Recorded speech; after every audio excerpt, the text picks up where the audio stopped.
My name is Taro and I was granted the amazing opportunity to direct the lovely opera by Henry Purcell called Dido and Aeneas at the beautiful National Theatre of Croatia in Varaždin.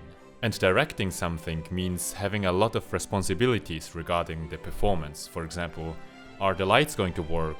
Are the props ready for the singers? And do they know where their costumes are?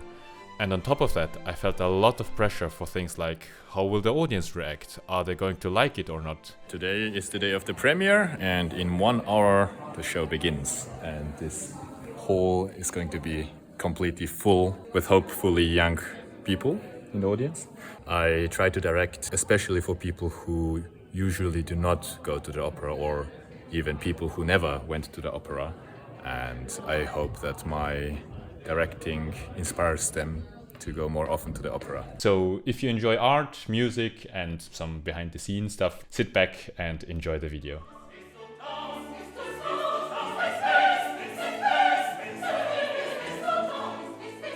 These are vending machines, kolačomat, for cakes.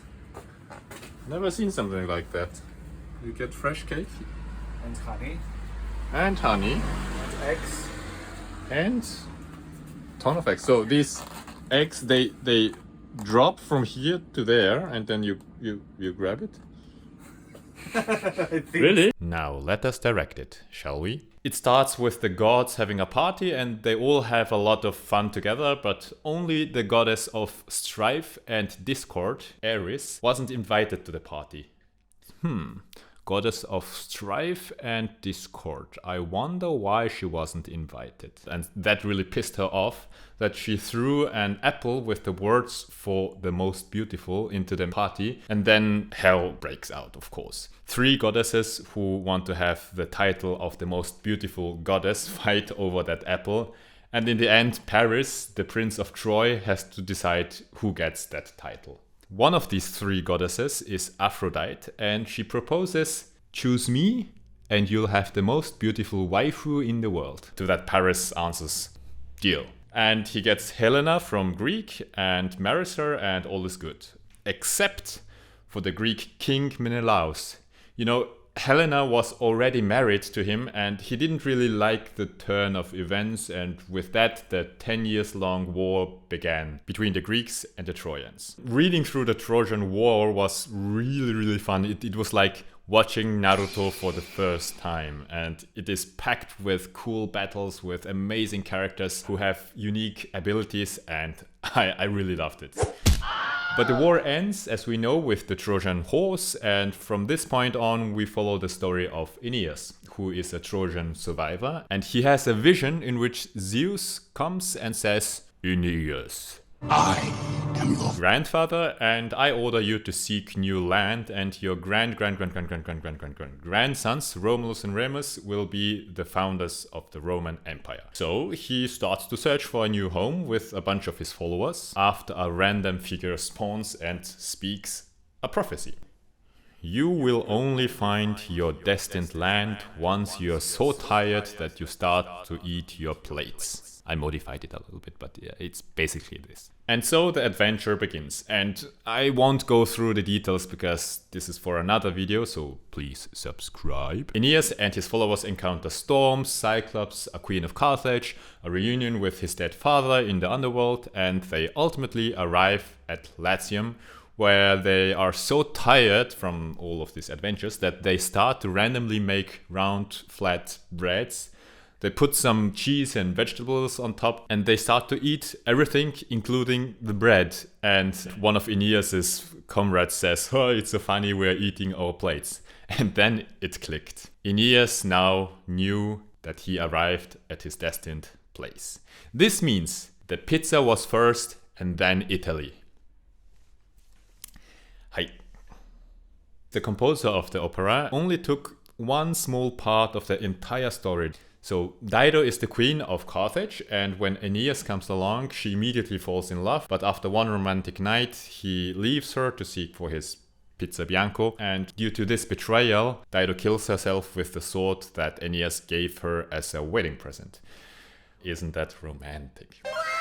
One of my jobs as an opera director is to vindicate every single action and decision of the characters in the story. And there's one big question that I can't answer at all. Why does Dido have to die in the end? Can't she just leave Carthage and go together with him? I mean, why not? It's better than to do harakiri, right? This is the last communication between Dido and Aeneas. I'm sorry, Dido, I have to leave. I hate you. Oh, sorry, then I'll stay. How did he think she would react? With, okay, no problem. But oh no, she answers with, too late. The thought of leaving me is enough to hate you forever. Get lost. And then Aeneas leaves. Good characters have to be relatable so that the audience cares for them. But with main characters behaving like this, I don't think that this is the case, so I need to tweak the story a little bit.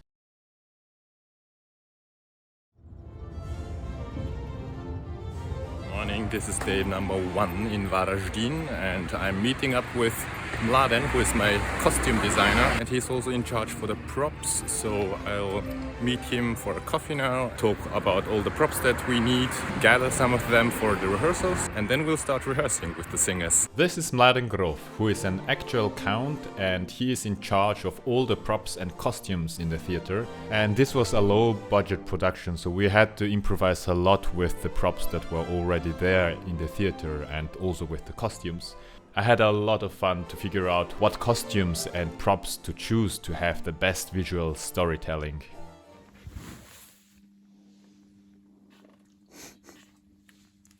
Hello! The problem that we have now is it is a modern concept with modern costumes, and this theater mainly has only very classic old style costumes like these. It's really old-fashioned and traditional, which is amazing. For example, we did Figaro last year, and it looked visually amazing because you had all the costumes that you need. But when you want to do something modern, this fundus is not very well equipped. But we'll figure out something.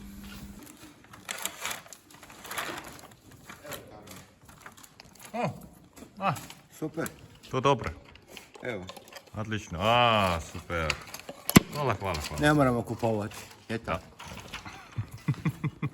To rehearse an opera means organizing and communicating all your ideas for them to come to life. This is what I enjoy most because you can work together with people from all around the world. The singers, the orchestra, the technicians, the lighting, costume, set designer, and of course the conductor. If everybody work together with the goal of making a great show, then you can achieve something really marvelous. Let Jove say what he please, and stay. Away! Don't go and stay. Away! Don't go and stay. And stay. And stay. And stay another day. And stay another day. And stay. Stay another day.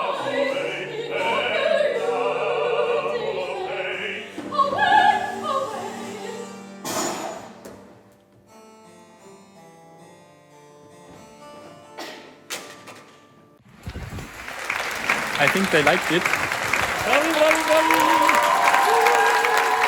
Thank you so much for watching. I had a lot of fun directing and also making this video, and I'm going to provide more videos about the fascinating world of opera to make it more engaging and accessible, especially for those who never went to opera. So it would really help if you consider subscribing to my channel. It would mean the world for me. This production was part of the Croatian Opera Academy, which is a program dedicated for talented singers who want to study and try out new roles in a safe environment, but with real-world scenarios with a choir, an orchestra and a conductor and everything, while having singing lessons with active opera singers from the State Opera Berlin and masterclasses with renowned artists such as Lana Kos and Giancarlo del Monaco.